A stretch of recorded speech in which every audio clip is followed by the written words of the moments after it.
face.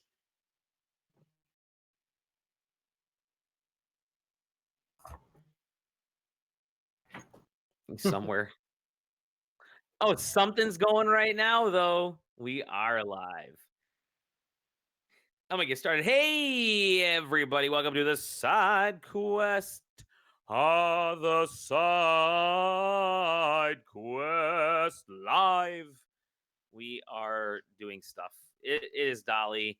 I am also here with Erron, who's actually hosting the stream, and Sam, who's back for a second week in a row. Yes, I am. They have let me out of my cage, and I've been able to do things in public this week. Nice. The only reason I'm able to be on this show is it took us forever to launch this show today. Correct. So Correct. I am here 45 minutes late, but perfectly on time. I will say this. Things are so bad streaming-wise on my end because I have a billion pieces of software hooked up to my parents' house that it's chugging their system down. I might stream next week from my mother-in-law's house. How's that for fun? Everybody doing good? That was the weirdest face I saw from you, Erron. He was more It has been a week. It has been a month.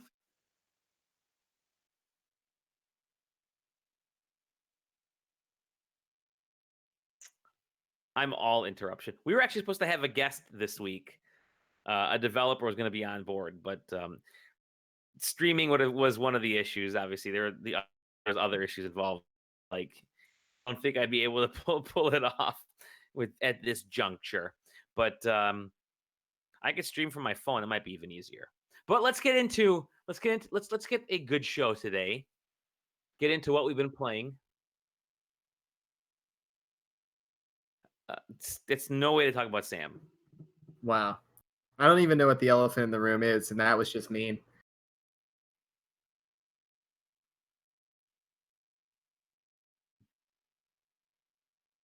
Oh, nice.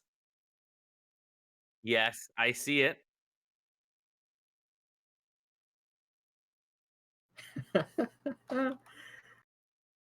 I love that. That does work really well, and I'm gonna tweet out for people to watch us because it's worth it.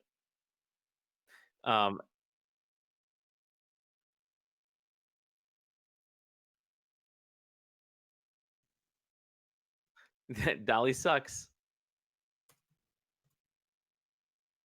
Dolly's on Wi-Fi at his parents' basement.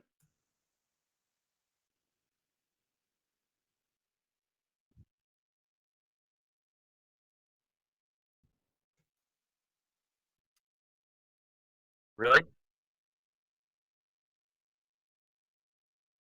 Hmm.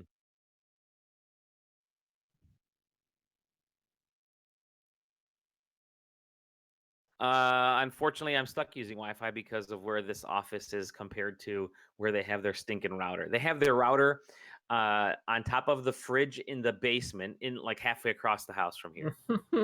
So that's what I'm at right now. That's the life I'm living. So let's talk about games we've been playing. I'm gonna hop in first with Fire Emblem. Fire Emblem.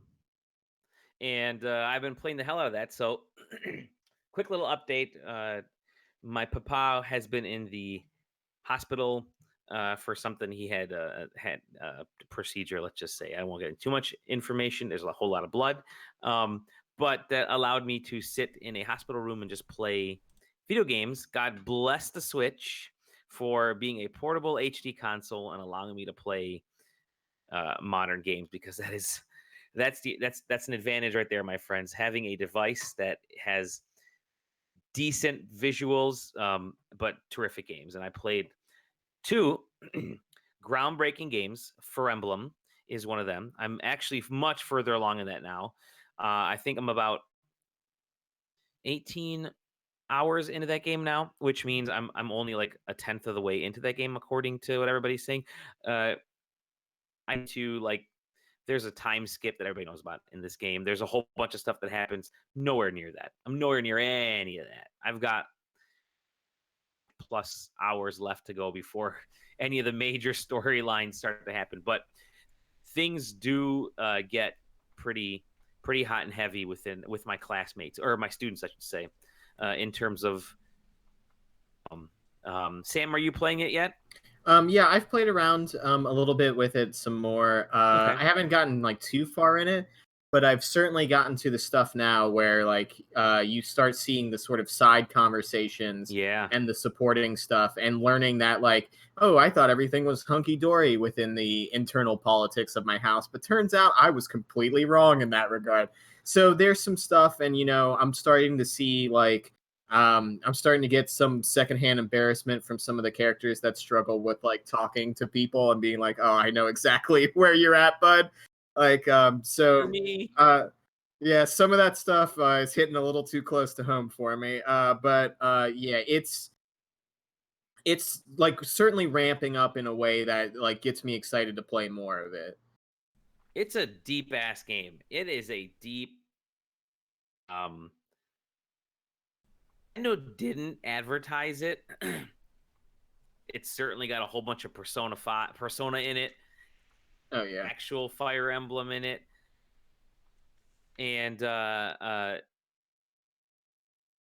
lot bigger game than I think definitely bigger than any Fire Emblem I've played before. Now I've been told that we should all fear the deer. Can you confirm this? Golden Deer. Uh, I'm Blue Lion. yeah, I am Golden Deer, but as far as I know, things have been pretty okay in that house so far. So we'll have to see going down the line. But it seems like to me, like no matter how forward at the front that the different houses were sketchy. Like it seems like each house definitely has its own sketchy stuff going on. I really freaking enjoy the character designs. So, well, first of all, let me just say this: I'm at a point right now where like the game kind of starts you off teaching students. So you have like these weekly classes, and along the way you can like to try to win them over if you've made enough, made extra gold here and there. Um, and then I think it's like every Saturday or every seventh day, whatever weekend, you get to actually walk around I think is it a monastery? You get to walk around like the grounds of the school essentially Mhm. and do a bunch of little mini side quests. You only have a certain amount of activity points if you want to go like fishing or gardening or cooking, and you can use that stuff up. Pretty quickly if you haven't built up your levels and your characters levels and stuff. But there's a lot of the side quests of things that you're doing for your students and other students that can increase those relationships between the characters, can improve their own personal individual levels, make them better students. Because at the end of that week, you actually go into a teaching portion where you're throwing like lessons plans at them and shit like that. But um, it's really kind of interesting, and there's a whole bunch of stuff to do. Now, granted, you can skip through all of this if you don't want to do it, which is actually kind of nice for those of us that are really lazy. Just keep hitting that goddamn skip button, and you're set. But uh, I think it works out really well for those people that really want to get into the nitty gritty of the character building, which I think is like one of the key aspects of modern Fire Emblem is how you get those characters to kind of cooperate and work together, and of course if they do build up these relationships and they're stronger on the uh, on the battlefields and stuff, so it definitely works to your benefit. But the character designs are bonkers. First of all, you have one of the instructors is um, a female who like literally starts off asking if you want to bang her, and which is really kind of bizarre, but whatever. Um, and there's other characters on there that are there's a whole big horned up, sexed up portion of this school, which is crazy for Nintendo, but I guess pretty normal for anime. Um, and Yeah, it's pretty cool from that standpoint. Then you get the actual battlefield. These are huge battlefields compared to previous Fire Emblem games. Even the first couple battles that you're into, which is just against bandits and stuff, there's a lot of traversal that you can do, and they really kind of emphasize using the environment to your advantage, moving your characters around, splitting them up a lot more. I mean, I splitted my characters up a lot more in just the first few battles than I did in previous Fire Emblem games. So that was kind of cool. How But yeah, how I'm many digging of it. your students can you date? None. You can't. I don't think you can date students, but you can have them date each other. Eh. I guess you can. It's funny because I think like very early on, someone makes the point that they're like, "Wow, you're an instructor, but you're basically our age as well." So I guess maybe ethically you probably would want to date your student, but age wise, just there's not that much of a difference. Um, yeah, it's so good. And the visual, I love the visual style that they've gone to since since the 3DS games, which they're really incorporating that kind of cool hand drawn anime, 3D anime style into the design. So it's really nice. But yeah, it's so fucking good. It's so deep. It's so deep. I'm really into it. The other game I've been playing. You want to say anything else, Sam, about Fire Emblem, or you want to? Not really. I mean, I haven't. Okay. I'm probably not even as far as you are at this point. So I haven't got into any of the sort of like, forming relationships with Sure. characters or having those characters like form relationships with each other than having them fight next to each other in battle or sending them on some Gotcha. of the like group activities together. But I think I've now gotten access to everywhere in the monastery.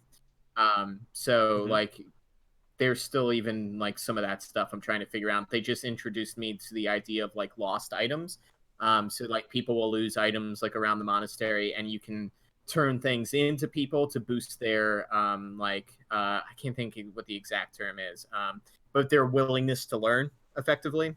And they don't directly tell you, but it might be smart to hold on to a lost item that somebody lost to boost their motivation later, Mhm. than to just give it to them right away and kind of lose that bonus that you get. So some of that stuff's interesting. It definitely feels like if you're willing to micromanage everything, like you could do something like a persona where you boost everybody's relationships perfectly and you get like everybody learned their specific skills to the max, but you also won't suffer from kind of just like figuring it out as you go and piecing together what you want to piece together. So it definitely gives you options, and I totally agree with the you can totally ignore all of that sort of RPG learning stuff, Just a glimpse. and if you set the game to casual, you can pretty much like Just a fudge your glimpse way through into what the battles and like limp your way through that if what you care about is just the social aspect of it too.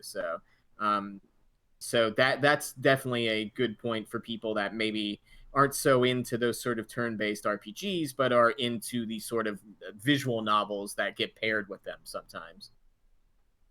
It's so good. I advertise it as much as they should have, but it's a huge game. I mean, it's every year they drop this big RPG. I think the first year was Xenoblade. The second year they had that Xenoblade like spin-off game. This year they have this, which is huge. So the other game I've been playing, actually, we've been talking about this game for a long time, and I'm so glad I finally got my hands on it. And of course, Scoot, Scoot, Scoot, Scoot. For like, I think the game launched at like $39.99 and lost $10 every week off that price, and it was like 2 weeks ago, and I bought it for this discount for like that. Um, it's not a good game, but I will say this: controls were okay, which they're definitely not. If the controls were okay, myself a little bit more time than what I did, because it's a riff on Splatoon. You're essentially a bunch of kids riding scooters, and you all have your own ink color, and you have to splat field, which is like a skate park. So it's kind of a neat idea. Splat the playing field with as much ink as you can. You could do that whether you're just kind of running around and jumping and doing stuff, or and get points for tricks and kind of build up multipliers. You can activate things on each of the levels. So there are ways to do it. There's like no combat in this. It's a first person scooter, or it's a third person scooter game. But there's a few modes on there, but they all kind of relate to how much ink can you splat on there. And like I said, I mean, there are really what's holding this game back isn't that premise. It's or the kind of the poor visuals. It's the shitty controls, and I really wish that they took some time to do these controls right, because like I said, it's not a horrible game. It's not a good game, but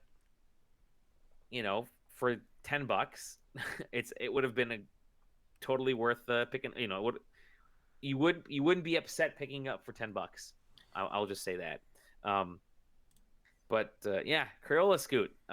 You can have a wild character like a T-Rex gremlin, a purple alien, a knight, and a zombie, and a robot and a witch. All of which are characters you can select. I'm sorry, this is a robot cop and a witch. All these are all characters you can select to play as on your robot Crayola cop. scooter. You say A robot cop, not a RoboCop.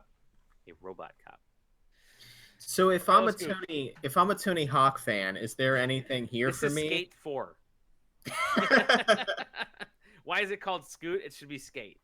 I mean, don't get me wrong. I think it does have better graphics than Tony Hawk 5 did. So Yeah, it probably.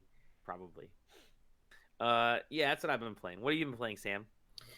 pretty much just some Fire Emblem. Been going back through Toad's Treasure Tracker since my Wii U copy somehow died. So yeah, so I have been going through, and I mean, I 100%ed Toad's Treasure Tracker on Wii U, but I've been telling myself that the only way I'm buying the DLC for the Switch is if I play back through the game and enjoy it, and I've been doing as such. So playing a little bit of that, and then randomly I've been getting into just playing like a couple of the big team battle matches or whatever they're called, team rumbles in Fortnite.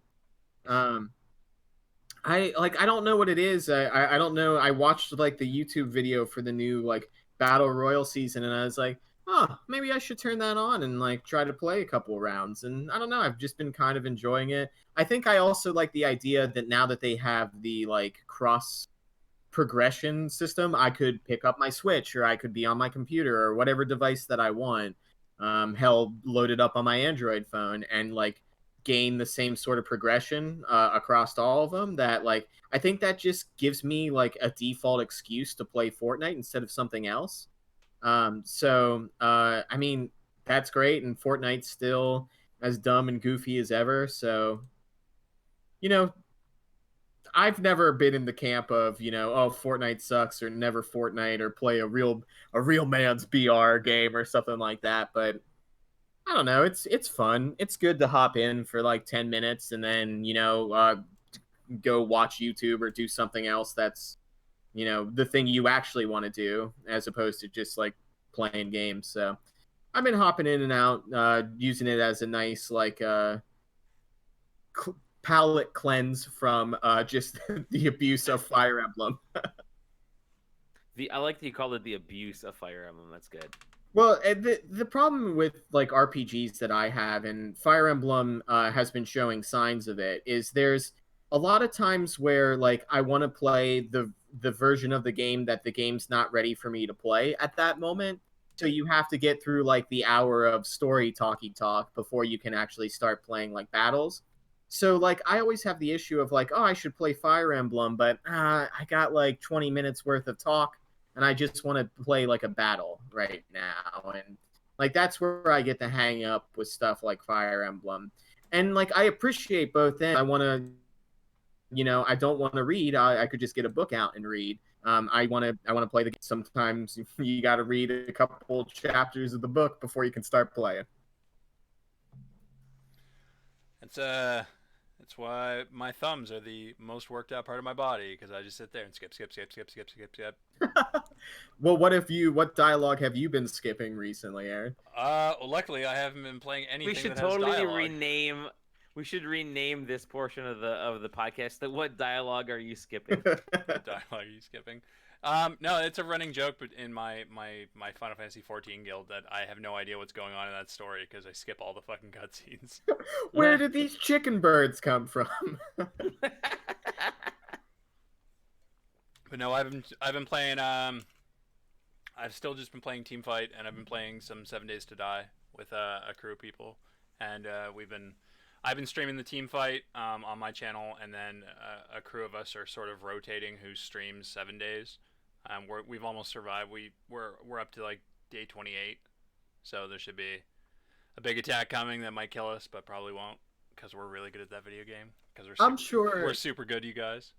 I'm sure somebody's brought this up before, but every time I hear the title of 7 Days to Die, I assume that it's a game that you have 7 days to kill yourself.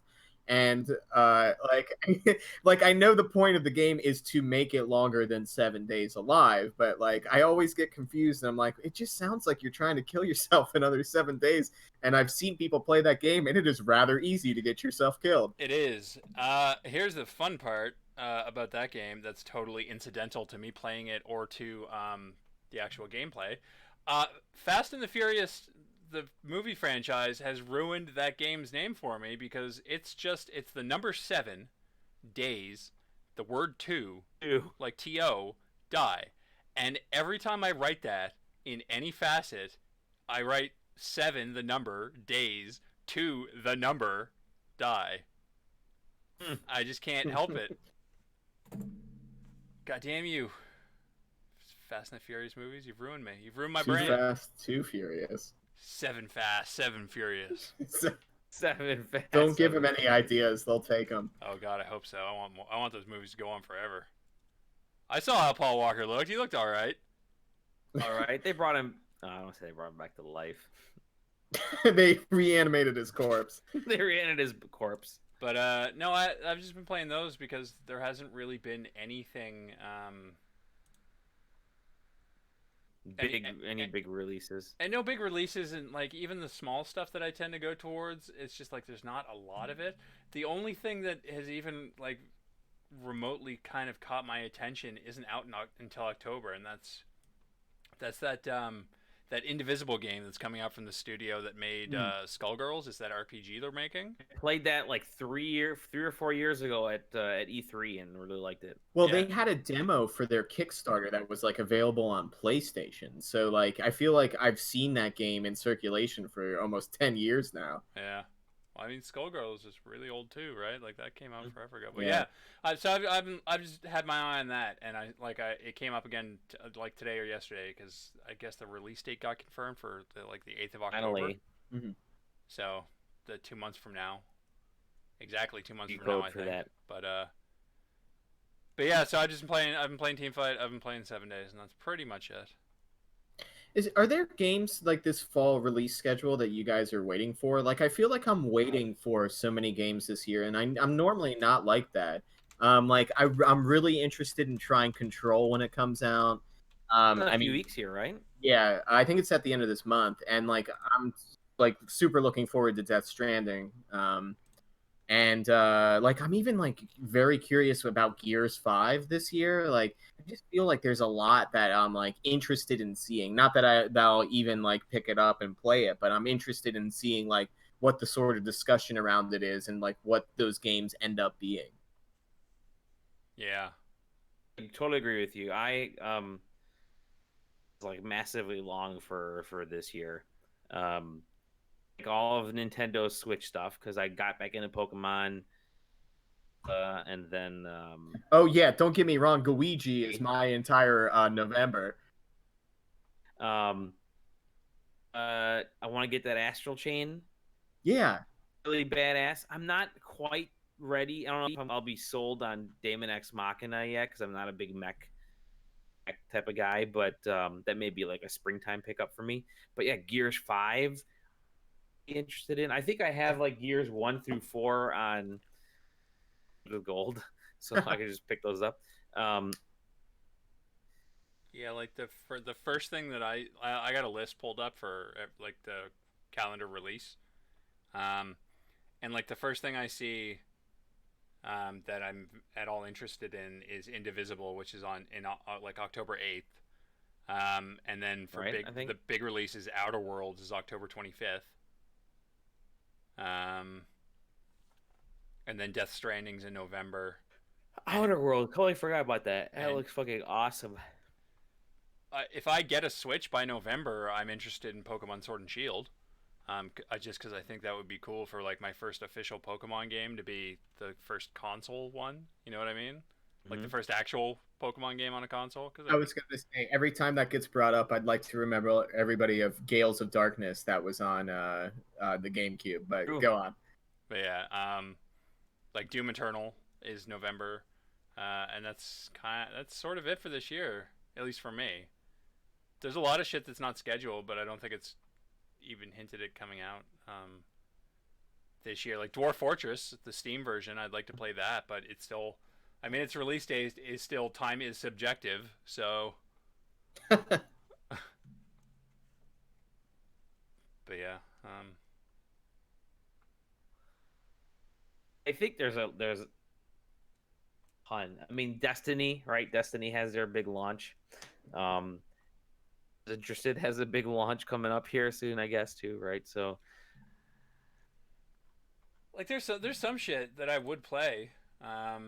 It's just not on my radar right now. But that's how I always am with stuff that like anything I'm not like Age of Wonders Planetfall. Apparently that is something that I would normally have played, and I've never heard of that series. But it looks cool. But anyway. I got nothing else.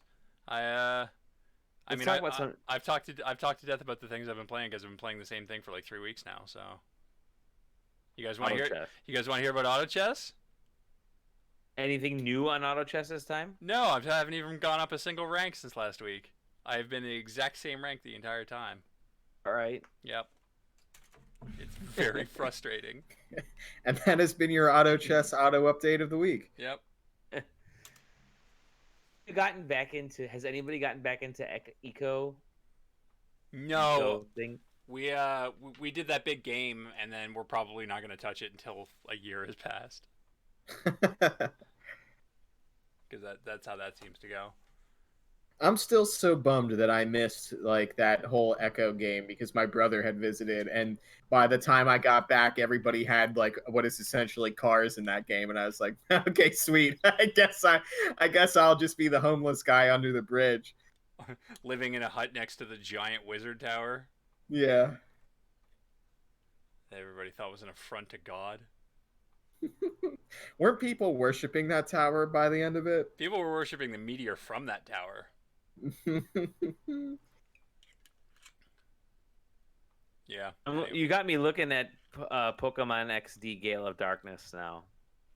People forget it exists, but it definitely happened. It was the second Pokemon console RPG game. Now, is it pronounced Pokemon XD, or is it pronounced like Pokemon and then you make the face that XD represents in emoticon? You know, I didn't get that for like the first 5 years. That was the thing on the internet. I was like, what the fuck does this XD thing mean?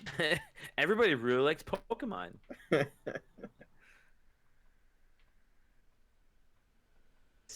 Was Coliseum also? I think it was. I mean, Coliseum. Yeah, I mean, like Coliseum games, and right? Stadium, like there were and like Snap and stuff. There were console games, but they weren't like actual like catch 'em all Pokemon games, right?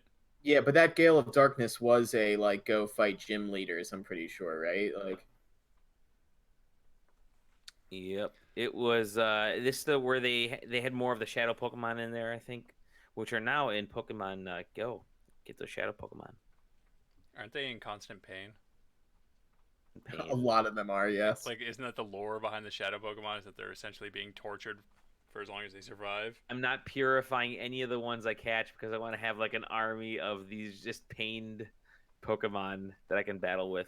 Yo, did you see those Weezings with the top hats that are stoves or that are chimneys? Dude, yeah, they're bongs. there is somebody right now that does glass blowing that is working on a bong that's shaped exactly like one of those. Isn't their lore like they filter like the actual pollution from the smokestacks in cities? Because I saw somebody being like, I'm gonna have a whole team and just be walking around like an air purifier. Bring them to this planet because we need to purify our shit. Let's get into some news. Yeah, it's been an okay-ish news week. I got a bunch of stuff written down here. Let's see what we got. Might as well bring this one up first because it's the most least interesting. Valve's changing how their upcoming releases section works on Steam. So for a long time, there's been a problem where developers could essentially set whatever release date they wanted, and then as they missed the date, they could just change it. So they would, and you could do that to manipulate it, so your game kept appearing on the like upcoming releases thing. Like, oh, it's actually coming out next week. Let me just roll it back. Oh, now it's an upcoming release. So they're changing that to try and stop that sort of manipulation. And they've been holding off on making any changes for a while because they didn't want to restrict what developers could do. Like they want developers to be in charge of their own games essentially. So like set your own time. But now they're saying like, hey, if you set a time, you can still set whatever date you want, but you best be fucking sure. Is basically what they're said. Which yeah, that seems fair. I've seen games on there that are from like 2014 that are like just randomly on the upcoming releases list. It's like they've been on. It's not even like it's a new Steam release. It's like I own this game. I've had this game from a Humble Bundle for like 4 years. Why is it on the upcoming releases list? But yeah, Evo happened. Evo. That was pretty much painless and good fun. But there was one thing though. Hey, what do you guys think about Solid Snake? Oh God, that's a Boy. That's a drama. That's a beef drama that's going on. Yeah, that was kind of wild.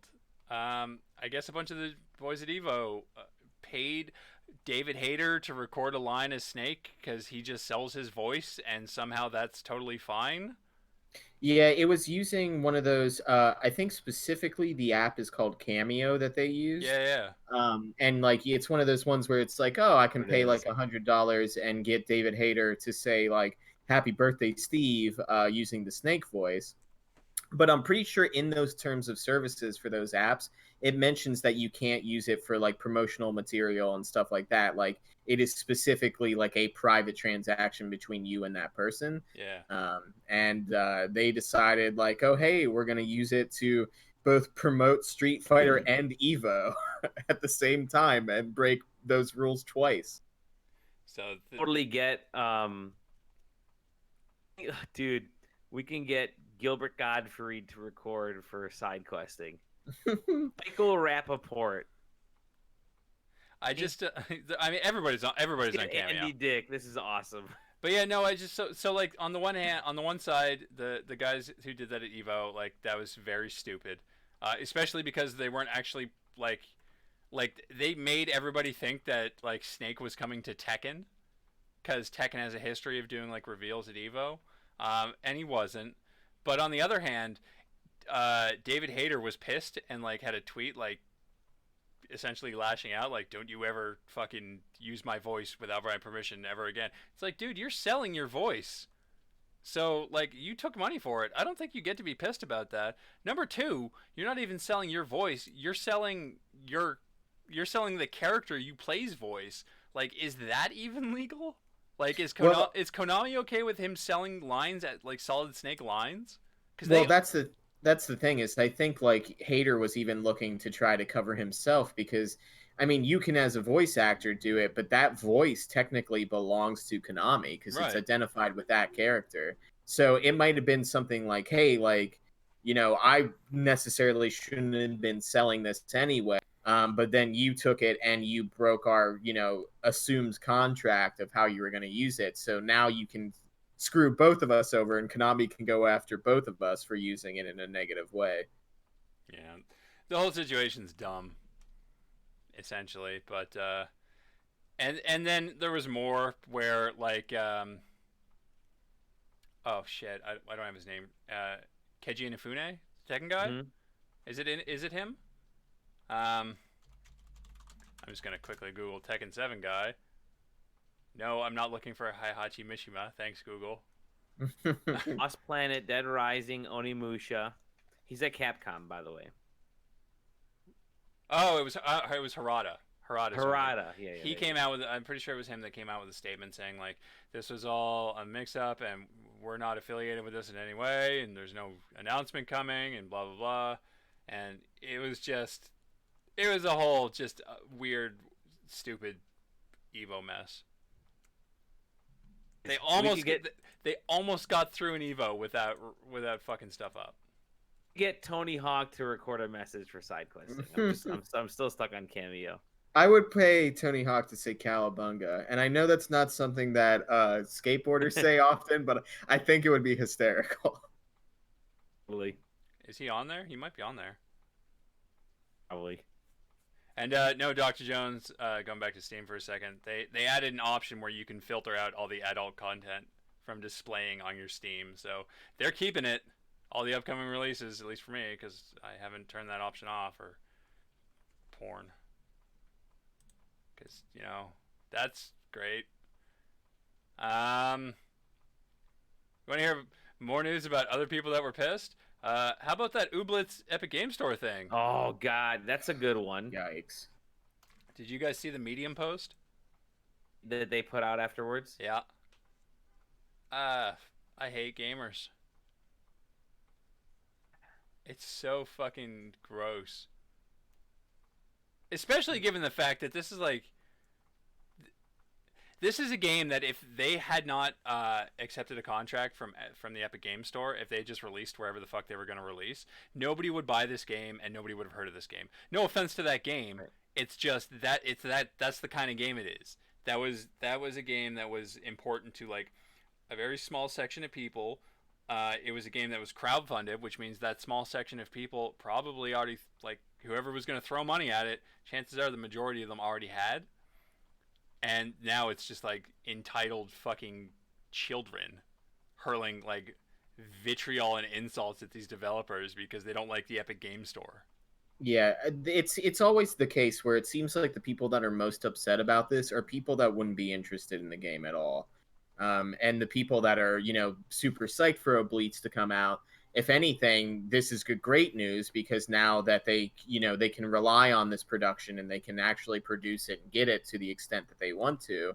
And yeah, it might mean that, okay, well, now that they have an arguably bigger budget, the game's going to take longer to come out, but it's not like the game is like locked behind a console. And right. I mean, it's the same argument that you're always going to have with these people is it's not locked behind a console. Yeah, Epic is a questionable company, but so is Valve. And like, there is no company that's hands are completely clean in almost anything nowadays. Mm-hmm. But like, if that's what you're going to get into semantics, like, I don't know what to tell you. It's a app that you have to download something else.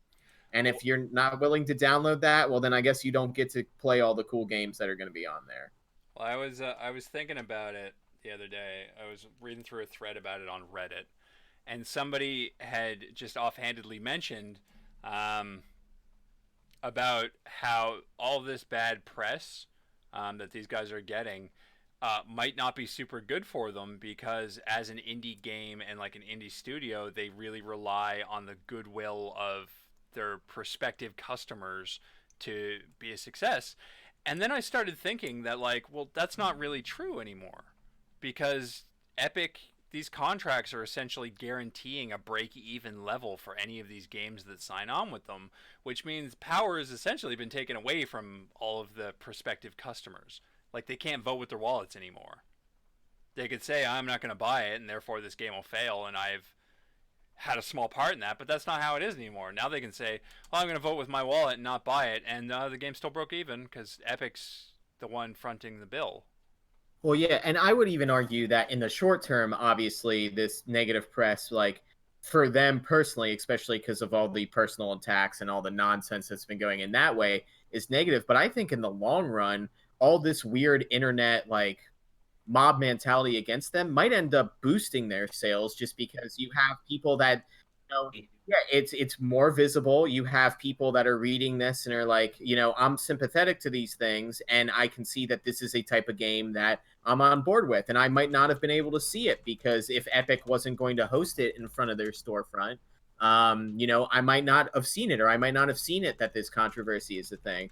And I can tell you, as somebody who has been tracking the development of Obliques, it going on Epic Game Store is not an inconvenience to me at all. And I love that they are now have the confident backing that Obliques will come out. It will probably get like a good update or two, and then they get to go and start on another project, whether that be Obliques 2 or something else, and make another game, and at least start that game in a financial set that they can feel confident to move forward with it. I gotta jump into something. I gotta pull you back in reality there, Sam. It's written ooblets. Is it? I've never actually heard somebody say it, so I don't know We for all know sure. the correct pronunciation is oublé. Oblates. um, Canadian, it's oublé. that's probably accurate. So oublé. Yeah, I've been tracking it. It's like one of those words where it's like you've heard it forever, and then you see it in spelling, and you're like, well, that's not how that word should be spelled. Or like you've been saying it one way, and then somebody goes, that's not at all how that's like how that's Well, pronounced. And you're dumb. Yeah. It's that stuff where you pour a bunch of cornstarch and water into a kiddie pool. There you go. Yeah. That's like I have been calling I know it's Adobe Premiere and like Adobe After Effects and stuff like that, but I was calling it Adobe for so long that I cannot fantastic. switch. Yeah. Hyperbole. Oh. I got one other big news thing. Excuse me, and that's the Take-Two versus the YouTuber Supmato. Okay. Yeah, this is an interesting one. This was pretty fucked up. So the backstory here is that Supmato is a YouTuber who has popularized a YouTube channel essentially based on Borderlands 3 information, and a lot of it's been like leaked and like very accurate information that he's somehow over the months gotten his hands on, months and years gotten his hands on before it's been announced, and was accurate enough to the point that it turns out that Take-Two had been investigating him for something like 10 months and then eventually sent private investigators to his house after the latest round of leaks. It's pretty weird because they've said like, oh, we're not looking to pursue legal action, but then on the other hand, it turns out that Supmato had a Discord server, like a private Discord server, where he was selling access to the server, which contained like his sources or whatever, for $5 YouTube subscriptions. So like, if people paid money to subscribe to his YouTube channel, like with a membership or whatever, they could get access to his Discord and find out about Borderlands 3. And there's like vague allegations of hacking, and like he was denying that he had hacked anything, and it was all public access. But then somebody proved it wasn't. He was using an exploit on Twitch to gain access to like Borderlands accounts or something like that. And then that's sort of where that stands. It got outed that private investigators showed up at his house to question him and shit like that. And then he had deleted like his Twitter and his Discord servers in the meantime, and wasn't responding to comments. But yeah, the game's almost out. That's another one I'm kind of looking forward to. That's October as well, I'm pretty sure, right? No, September, I thought, right? Let's find out. When does Borderlands 3 come out? Shut up. Oh, September 13th. there you go. I'm faster than Siri. But yeah, so that whole thing. Yeah, I don't know. That seems stupid. I'll probably be on this dude's side if he hadn't been selling memberships to access his Discord. Like if he was just making his YouTube channel, even if his videos were monetized or whatever, I'd still probably be on this guy's side. But the fact that he was like trying to like really fucking make some money off of it, like with his Discord and stuff like that, that seems gross. The dude who is trying to sell the the Apple iPhone 4, right? Remember that when that thing leaked? Oh, we They found were it. trying to buy the iPhone. That's what it was. They were trying to buy the iPhone 4, Yeah. buying one or finding it or something. So, is that all for news that you got? That's what I got. More stories. There's the in wake of all of the the shootings that unfortunately have happened here in the U.S. the last few weeks and last few years, have decided to pull violent video game imagery from store shelves, but continue to sell guns. So that's a thing. So yeah, they're taking apparently they're taking things down like Call of Duty and Battlefield and stuff. But you can go right around the corner and buy yourself the same gun that was on the cover of those games. So that's a thing. Your country seems great. Yeah, it's wonderful. We the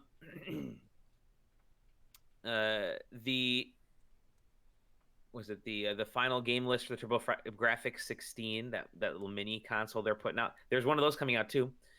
They released a list for that, and there's I think there's like 18 Bonk's Adventure games on there, so we really hope you like Bonk's Adventure. I do like Bonk's Adventure. Yeah, that's not bad. Kind of interested in was they have the Gamescom is doing that opening night live stream, the opening night live, I think is what they're calling it. That Keeley's hosting, so it's sort of a video game or like a game awards. Das Keeley's kickoff for Gamescom. So I'm actually kind of interested because a bunch of rumors are that Capcom's showing a brand new AAA game. That obviously we'll see more Death Stranding stuff because they're best friends. You're going to see stuff from EA, which is probably FIFA, 2K, which is kind of interesting. So I'm kind of interested in that. Sony, Xbox Game Studios, Square Enix, which I'm curious what Square Enix would show. Maybe more Final Fantasy VII stuff. Avengers. Yeah, I guess Avengers too. So yeah, there's a few things that we could actually see happening there. Hopefully, there's some new games to make us spend more money on. You think they're going to do a full interactive Fortnite thing again this year? What was that? I don't remember that. At Gamescom last year, didn't they have like a full like Fortnite area with like a zip line where you that's could, right. you could zip line into the Fortnite area and shit like that? Yeah, I'm sure they'll totally do that. They'll totally do that. Was it Gamescom where they had like the break-inable vehicles where they had like the stuff from Fortnite and nobody, like for the first day, nobody was doing it because they were too respectful? Or was that E3? I think it was probably... No, it wasn't E3. E3 was... Yeah, it certainly wasn't E3. It was Fortnite. It must have been Gamescom. Yeah. Yeah. There you go. I think that's good enough for news for now. Yeah, it's been a decently slow news week, except for there's been a couple, and they were big, and then Hey, did we talk about Ninja on Mixer? Did we bring that up last week? We did. Yeah, we brought it up last week. Yeah, he's on Mixer now. He's got 1 million subs now. Jesus. I went on Mixer the other day. I was looking something up. I don't even remember what it was. It was for something to do with setting up like Restream. I was looking up different tags and stuff like that, and they've got a front page carousel just like Twitch, and Ninja was the front, obviously, and he had like 15,000 viewers, and then I clicked once to the left, and it was some other dude I've never heard of who had like 800, and then the next three had 15, 15, and 8. Wow! And it's just like, get on that Mixer. Like, what the fuck? Mm-hmm. I mean, I think if people see those numbers and go, I could get 8 people. They're probably getting exactly what they want out of Ninja being on that platform. You know what I mean? Like if they get enough people going, like I could do that and I could watch some of that stuff. I watched Jeff Grubb do a podcast on there last week, and I just spammed his chat with emotes that cost 100 whatevers each. Lightning bolts or whatever we get through there. I don't even remember. I think they're called embers or sparks or some shit like that. Thousands, because I just left it open for like a couple years back. I think every E3 I just leave the Mixer window open on the Xbox page and just rack up sparks. I had like 5,000. I'm a top tier Mixer viewer.